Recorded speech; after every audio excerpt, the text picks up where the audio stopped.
सूरदास बचपन से अंधे थे सर, जन्मजात अंधे थे। अगर आप कभी सूरदास को पढ़ें तो उन्होंने लाखों छंद और किताबें लिखी। आपको जान के हैरानी हो जाएगी कि जन्मजात अंधे थे, दिखता नहीं था बचपन, तो घर वालों ने निकाल दिया था। घर वालों ने निकाल दिया, एक पीपल के पेड़ के नीचे रहने लगे और भगवान कृष्ण में भक्ति थी तो गाना वाना गाते थे, उनके भजन वजन गाते थे।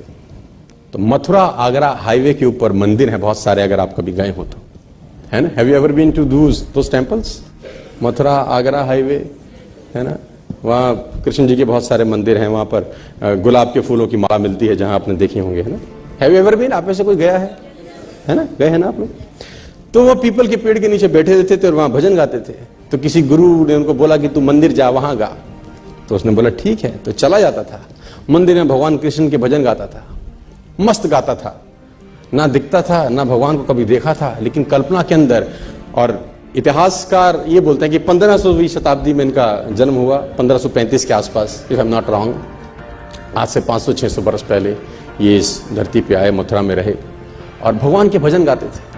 और इतिहासकार ये कहते हैं कि इनको भगवान के दर्शन होते थे। भगवान कृष्ण जब ये भजन गाते थे, इनका भजन सुनने के लिए आते थे। कितना सच है कितना झूठ मुझे नहीं पता, लेकिन आई बिलीव, मैं किसी चीज को नकारता नहीं हूं। जो बात है कहीं ना कहीं हुई होगी शायद। और घटना ऐसी हुई इनके जीवन के अंदर कि जिसमें उथल पुथल मचा दी बहुत लोगों के जीवन के अंदर, कि जब ये मंदिर में जाते थे तो मंदिर में इनको नजर नहीं आता था। तो जब वो भगवान का श्रृंगार होता है हर सुबेरे, तो ये पंडित को, जो वहां का पुरोहित था, उसको बोलते थे कि ये पीले रंग के कपड़े अच्छे नहीं लग रहे भगवान पे। तो pandit was shocked, how it is possible for a blind man to see. उसने बोला ये पीला रंग अच्छा नहीं है।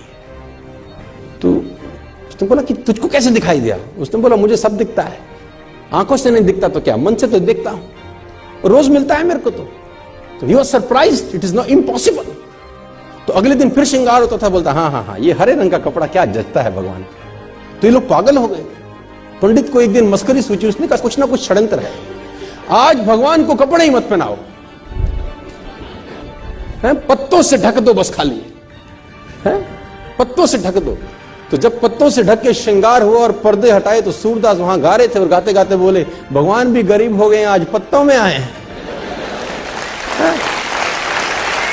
तो एवरीबडी वाज शॉक्ड कि how it is possible for a blind man to see. लेकिन असंभव, मैं फिर कहता हूं दोस्तों, आपको मन की शक्ति से ना सर भगवान तक को पाया जा सकता है। कोई भी हैंडीकैपनेस आपके आगे नहीं आती अगर मन से साला आप सॉलिड हैं तो यार। और आप तो समृद्ध हैं यार, पूरे तरीके से ठीक हैं, भगवान ने आपको सब कुछ दिया है। एक आदमी ने कहा मैं बहुत गरीब हूं, तो मैंने कहा एक आंख निकाल दे 50 लाख देता हूं। तो उसने बोला कैसी बातें करते हो? मैंने कहा गरीब है, गरीबी दूर करते हैं, और दोनों दे दे तो 1 करोड़ का सौदा हो जाए। उसने बोला नहीं सर, ये कैसे पॉसिबल है? तो मैंने कहा चल दोनों हाथ भी दे, 5 करोड़ और ले दे। तू तो कह रहा गरीब हूं, तेरी गरीबी मिटाता हूं। कह रहा ऐसे तो मैं बहुत अमीर हूं। तो मैंने कहा मैं भी तो तुझे बता रहा हूं कि तू बहुत अमीर है यार, तू क्यों ऐसा सोचता है कि तेरे पास कुछ नहीं है?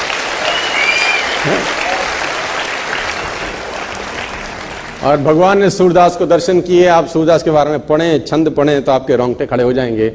कुएं में नहाते नहाते गिर गए, कहते हैं एक दफा। जब कुएं में नहाते हुए गिरे, अंधे थे, नजर नहीं आता था, तो पानी में गिर गए। तो भगवान को हाथ जोड़े कि निकालो प्रभु। तो कहते हैं कि भगवान छोटे से रूप लेके उनको बाहर निकालने आए। और जब बाहर निकाला तो इनके जीवन की अद्भुत घटना है। तो हाथ पकड़ा हुआ था भगवान, तो उन्होंने जैसे ही वो हाथ का स्पर्श किया, इनको समझ में आ गया कि आज आदमी आ गया है। जो अब तक सिर्फ ख्वाब में दिखता था वो आज आ गया। तो उसने कस के पकड़ लिया, वो समझ में आ गया कि आज हाथ मौका लगा है, आज मत छोड़। तो कहते हैं भगवान ने झटके से हाथ छुड़ा दिया। तो सूरदास का एक बहुत बेहतर दोहा है सर, अपने साथ लेके जाना, खतरनाक दोहा है। हाथ छुड़ाए जात हो निर्मल जान के मोहे, हृदय से जब जाओ तब सबल जानूंगा तोहे। है ना, हाथ छुड़ा के तो जा सकते हो, है ना, आज मैं कमजोर हूं तो हाथ को झटक सकते हो, लेकिन दिल से निकल जाओ तब मानूंगा कि कुछ हो।